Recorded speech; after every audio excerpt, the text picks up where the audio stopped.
10장. 예수께서 12제자를 불러 악령들을 제어하는 권능을 주시어 그것을 쫓아내고 형제가 허약한 사람들을 모두 고쳐주게 하셨습니다. 12사도의 이름은 이러하다.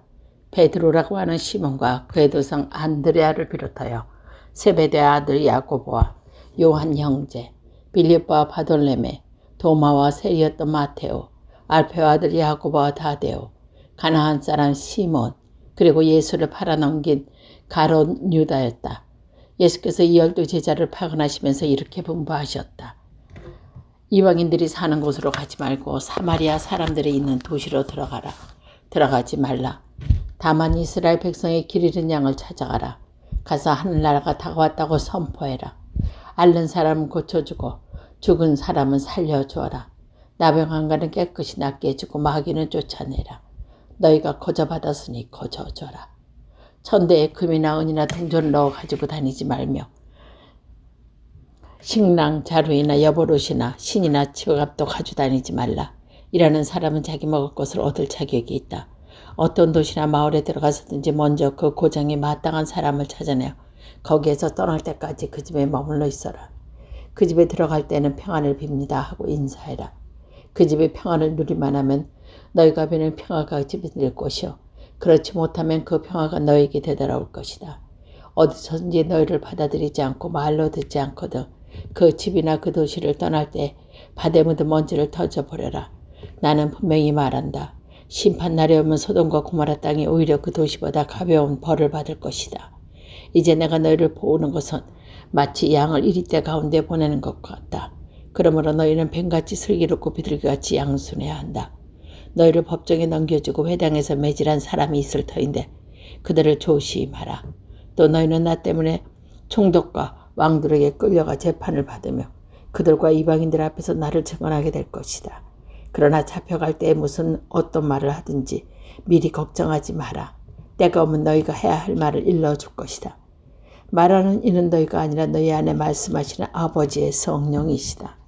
형제끼리 서로 잡아넘게 죽게 할 것이며 아비도 또한 제 자식을 그렇게 하여 자식도 제 부모를 고발하여 죽게 할 것이다. 그리고 너희는 나 때문에 모든 사람에게 미움을 받을 것이다. 그러나 끝까지 참는 사람은 구원을 받을 것이다. 이 동네에서 너희를 박해하거든 저 동네로 피해라. 나는 분명히 말한다. 너희가 이스라엘 동네에서 다 돌기 전에 사람의 아들이 올 것이다. 제자가 승리보다 더 높을 수 없고 종이 주인보다 더 높을 수 없다. 제자가 스승이 만해지면 종이 주인만해지면 그것으로 넉넉하다. 집주인을 가리켜 바알세불이라고 부르는 사람들이 그 집 식구들에게 무슨 욕을 못하겠느냐. 그러므로 그런 사람들을 두려워하지 마라. 강추인 것을 드러나게 마련이고 비밀을 알려지기 마련이다. 내가 온 데서 말하는 것은 너희가 밝은 데서 말하고 귀에 대고 속삭이는 말은 지붕에서 외쳐라. 그리고 육신은 죽어도 영혼은 죽이지 못하는 사람들을 두려워하지 말라. 영혼과 육신을 아울러 지옥에 던져 멸망시킬 수 있는 품을 두려워해라. 참새의 2마리나 단돈 한 입에 팔지 않느냐. 그러나 그런 참새 한 마리도 너희 아버지께서 허락하시지 않으면 땅에 떨어지지 않는다. 아버지께서는 너희가 머리카락이라도 낱낱이 세워두셨다. 그리고 두려워하지 말아라. 너희는 수많은 참새보다 훨씬 더 귀하다. 누구든지 사람들 앞에서 나를 안다고 증언하면 나도 하늘에 계신 내 아버지 앞에서 그를 안다고 증언하겠다. 그러나 누구든지 사람이 앞에서 나를 모른다고 하면 나도 하늘에 계신 내 아버지 앞에서 그를 모른다고 하겠다. 내가 세상에 영화를 주러 온 줄로 생각하지 말라. 평화가 아니라 칼을 주러 왔다. 나의 아들은 아버지와 맞서고 딸은 어머니와 며느리는 시어머니와 서로 맞서게 하려고 한다. 집안 식구가 서로 자기가 원수다. 아버지나 어머니는 나보다 더 사랑하는 사람을 내 사람이 될 자격이 없고 아들이나 딸이 나보다 더 사랑하는 사람도 내 사람이 될 자격이 없다. 또 십자가를 지고 나를 따라오지 않는 사람도 내 사람이 될 수 없다.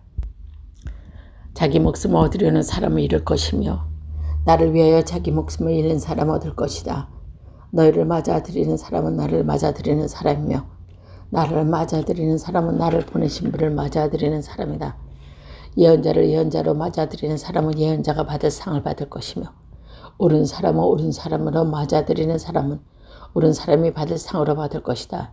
나는 분명히 말한다. 이 보잘것없는 사람 중 하나에게 그가 내 제자라고 하여 냉수 한 그릇이라도 주는 사람은 반드시 그 상을 받을 것이다. 11장. 예수께서 12 제자에게 분부하고 나서서 금방 어느 마을에서 가르치시고 전도하시려고 그것을 떠나셨다. 그런데 요한은 그리스도께서 하신 일을 감옥에서 전해 듣고 제자들께 예수께 보내어 오시기로 되어 있는 분이 바로 선생이십니까? 그렇지 않으면 우리가 다른 분을 기다려야 하겠습니까?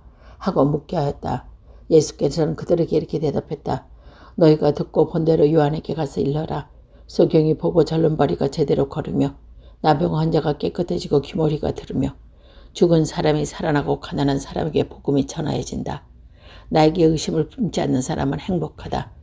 요한의 제자들을 불러간 뒤에 예수께서 군중에게 요한을 두고 이렇게 말씀하셨다. 너희는 무엇을 보러 광야에 나갔더냐? 바람에 흔들리는 갈대냐? 아니면 무엇을 보러 나갔더냐? 화려한 옷을 입은 사람이냐? 화려한 옷을 입은 사람은 왕궁에 있다. 그렇다면 너희는 무엇을 보러 나갔더냐? 예언자냐? 그렇다. 근데 사실은 예언자보다 더 훌륭한 사람을 보았다. 성서에 나보다 앞서 내 사자를 보내니 그가 내 갈 길을 미리 닦아 놓으리라.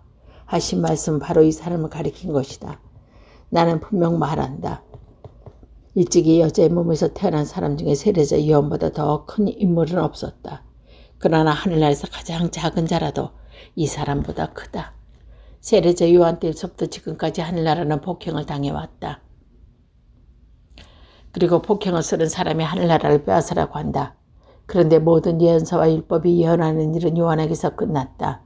너희가 그 예언을 받아들이면 다시 오기로 된 엘리야가 바로 그 요한임을 알 것이다. 들을 귀가 있는 사람은 알아들어라. 이 세대를 무엇에 비출 수 있으나 마치 장터에서 아이들이 편히 갈라앉아 서로 지르며 우리가 피리를 부르도 너희를 춤추지 않고 우리가 곡을 하여도 가슴을 치지 않았다 하며 노는 것과 같았냐. 요한이 나타나서 먹지도 않고 마시지도 않았으니 저 사람은 미쳤다고 하더니 사람의 아들이 와서 먹기도 하고 마시기도 하니 보아라. 그래서 사람은 즐겨 먹고 마시며 세리가 제입만 하고 어울리는구나 하고 말한다. 그러나 하나님의 지혜가 옳다는 것이 이미 나타난 결과로 알 수 있다. 예수께서 자격을 가장 많이 행하신 동네에서 회개하지 않으시며 그 동네에 꾸짖으셨다. 고라지나 너는 화가 있을지다. 벨사시다야 너도 화를 입으리라. 너에게 베푼 기적은 띠로와 시온에서 보냈다라면 그들은 벌써 베옷을 입고 죄를 머리에 들쓰고 회개하였을 것이다. 그러나 잘 들어라. 심판날에 띠로와 시돈이 너희보다 오히려 가벼운 벌을 받을 것이다. 너 가파나오마 내가 하늘에 올르성 싶으냐. 지옥에 떨어질 것이다. 너에게 베푼 기적들은 소돔에서 보였더라면 이 도시는 오늘까지 남아있을 것이다. 그러나 잘 들어라. 심판날에 소돔 땅이 너보다 오히려 더 가벼운 벌을 받을 것이다. 그때 예수께서 이렇게 기도하셨다. 하늘과 땅의 주인이신 아버지, 안다는 사람들과 똑똑하다는 사람이 이 모든 것을 감추고 오히려 철부자 어린아이에게 나타내 보이시니 감사합니다. 그렇습니다, 아버지. 이것이 아버지께서 원하시는 뜻이었습니다. 아버지께서는 모든 것을 저에게 맡겨주셨습니다. 아버지 밖에는 아들을 아는 이가 없고 아들과 또 그가 아버지를 계시라고 해도 택한 사람 밖에는 아버지를 아는 이가 없습니다. 고생하며 무거운 지고 허덕이는 사람은 다 내게로 오라. 내가 너희를 편히 쉬게 하리라. 나는 마음이 온유하고 겸손하니 내 명예를 메고 나에게 배워라. 그러면 내 영혼이 안식을 얻을 것이다. 내 명은 편안하고 안식을 가볍다. 12장. 그 무렵 어느 안식일에 예수께 밀바사로 지나가시게 되었다. 제자들이 배가 고파서 밀이삭을 잡아 먹었다. 이것을 본 바리새파 사람들이 예수께 저거 보십시오. 당신의 제자들이 안식일에 해서는 안 될 일을 하고 있습니다 하고 말했다. 예수께서 이렇게 대답하셨다. 너희는 다윗의 일행이 굶주렸을 때 다윗이 한 입을 읽어보지도 못하였느냐. 너나 하나님에 들어가서 그 일행과 함께 제단에 차려놓은 빵을 먹지 않았더냐. 그것은 사제들밖에는 다윗도 그 일행을 먹을 수 없는 빵이었다. 또 안식일에 성전 안에서 사제들이 안식일의 규정을 어겨도 그것은 죄가 되지 않는다는 것을 율법책에 읽어보지 못했느냐. 잘 들어라. 성전보다 더 큰 이가 여기 있다. 내가 바라는 것은 나에게 동물을 잡아 마시는 제사가 아니라 이웃에게 베푸는 자선이다라는 말씀이 무슨 뜻인지 알았더라면 너희로 무죄한 사람의 죄인으로 단정하지 않을 것이다. 사람의 아들이 바로 안식일의 주인이다. 예수께서 다른 데 가서도 그거 회당에 들어가셨다. 거기에서 마침 한쪽 손이 오그라든 사람이 있었는데 사람들은 예수를 고발하고 구실을 찾으려고 안식일에 병을 고쳐주셔도 법도 어긋나지 않았습니다. 하고 넌지시 물었다. 예수께서 이렇게 대답했다. 너희 가운데 어떤 사람에게 양 한 마리가 있었는데 그 양이 안식일에 구덩이를 빠졌다고 하자. 그럴 때 그 양을 끌어내지 않는 사람이 있겠느냐. 사람이 양보다 얼마나 더 귀하냐.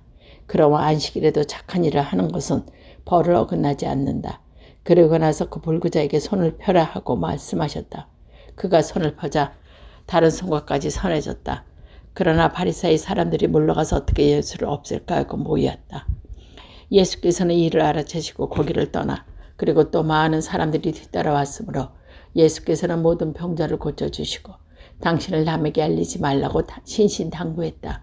그러나 예언자 이사야를 시켜 보라 내가 나의 종 내 사랑하는 사람 내 마음에 드는 사람 그에게 내 성령을 부어주리라. 그는 이방인들에게 정의를 선포하리라. 그는 다투지 않고 큰 소리로 내게 앉으리니 거기에서 그의 소리를 들을 자가 없으리라. 그는 상할 갈대도 꺾지 않고 꺼져가는 심지도 끄지 않으시리라. 드디어 그의 정의를 승리로 이끌더니 이방인들이 그 이름에 희망을 걸어라. 그때 사람들은 마귀가 들려오는 문을 열고 벙어리가 된 사람 하나를 예수께 데려왔다. 예수께서 그를 고쳐주시다. 그는 말도 하고 보게도 되었다. 그러다 모든 군중이 깜짝 놀라며 이 사람이 혹시 다윗의 자손이 아닐까 하고 수군거렸다. 그러자 바리새파 사람들이 이 말씀을 듣고 그는 마귀의 두목 바알세발의 힘을 빌어 마귀를 쫓아내고 있는 것이라고 헐뜯었다. 예수께서 그들의 생각을 알아차시고 이렇게 말씀하셨다. 어느 나라든지 갈라져 서로 싸우면 망하고 어느 동네나 집안도 갈라서 서로 싸우면 지탱하지 못한다. 그러므로 사단이 사단을 쫓아낸다면 그 나라는 이미 갈라진 것이다. 그제서야 그 나라가 어떻게 유지되겠느냐. 또 내가 너희를 말대로 바알세불의 힘을 빌려 마귀를 쫓아낸다고 하면 너희네 사람들은 누구의 힘으로 마귀를 쫓아낸단 말이냐.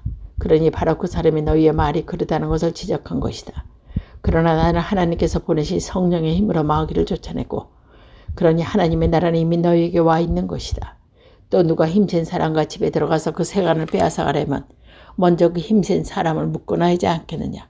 그래야 그 집을 털어갈 수 있을 것이다.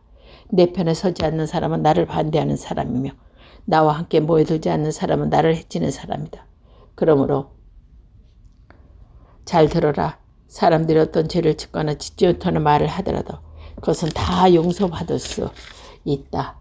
성령을 거슬려 모독한 죄만은 용서할 수 없다. 사람의 아들을 거역하며 말하는 사람은 용서를 받을 수 있어도 성령을 거역해서 말하는 사람은 현세에도 내세에서도 용서받을 수 못할 것이다. 좋은 열매를 어려고 얻은 좋은 나무를 길러라. 나무가 나쁘면 열매도 나쁘다. 열매를 보아 사람을 알 수 있다. 이 독사의 족속들아, 그렇게 악하면 어떻게 선한 말을 할 수 있겠느냐. 결국 마음에 가득 찬 것이 입에서 나오는 법이다. 선한 사람은 선한 것을 마음에 쌓아두었다가 선한 것을 내쫓고 악한 사람은 악한 것을 마음에 쌓아두었다가 악한 것을 내놓지 않겠느냐. 잘 들여라. 심판날의 오면 자기가 짓거린 터무니없는 날이 해명돼야 될 것이다. 내가 한 말에 따라서 너는 옳은 사람으로 인정받게 되고 죄인으로 판결받게 될 것이다. 그때 율법학자와 바리새파와 사람 몇이 예수께 선생님 우리에게 기적을 보여주셨으면 합니다 하고 말하자 예수께서 이렇게 말씀하신다. 악하고 절개 없는 이 세대가 기적을 요구하지만 예언자 요나의 기적밖에는 따라 보여줄 것이 없다. 요나가 큰 바다 괴물의 뱃속에서 10주야를 지낸 것 같이 사람의 아들도 땅속에서 10유자를 보낼 것이다. 심판날이 오면 니느웨 사람들이 그 세대와 함께 일어나 이 세대를 단죄할 것이다. 그들은 요나의 설교만 듣고도 회개할 것이다. 그런데 여기에 요나보다 더 큰 사람이 있다. 심판날이 오면 남쪽 나라의 여왕도 이 세대와 함께 일어나 이 세대를 잔재할 것이다. 그는 솔로몬의 지혜를 들으려고 땅끝에서 왔던 것이다. 그리고 여기에 솔로몬이 더 큰 사람이 있다. 악령이 어떤 사람 안에 들어갔다가 그에게 나오면 물 없는 광야에서 쉴 곳을 찾아 헤맨다. 그러다 찾지 못하면 전에 있던 집으로 되돌아가야지 하면서 다시 돌아간다. 돌아가서 그 집이 비어있을 뿐만 아니라 말끔히 채워져서 잘 정돈되어 있는 것을 보고는 그는 다시 나와 자기보다 더 흉악한 악령 7을 데리고 들어가 자리 잡고 한다. 그러면 그 사람의 형편은 처음보다 더 비참해진다. 이 악한 세대도 그렇게 될 것이다. 예수께서 아직 군중으로 말씀하시고 계실 때 예수의 어머니와 형제들이 밖에서 나와 예수를 나눌 기회를 찾고 있었다. 그래서 어떤 사람이 예수께 선생님 어머님이 형제분들과 밖에서 이야기하기 계시다고 밖에 차고 계십니다 하고 일렀다. 예수께서는 말을 전한 사람에게 누가 내 어머니와 내 형제냐 하고 물으셨다. 그러자 제자들을 가리켜 바로 이 사람들이 내 어머니며 내 형제들이다. 하늘에 계신 내 아버지의 뜻대로 실천하는 사람이면 누구나 내 형제여 자매여 어머니다 하고 말씀하셨다.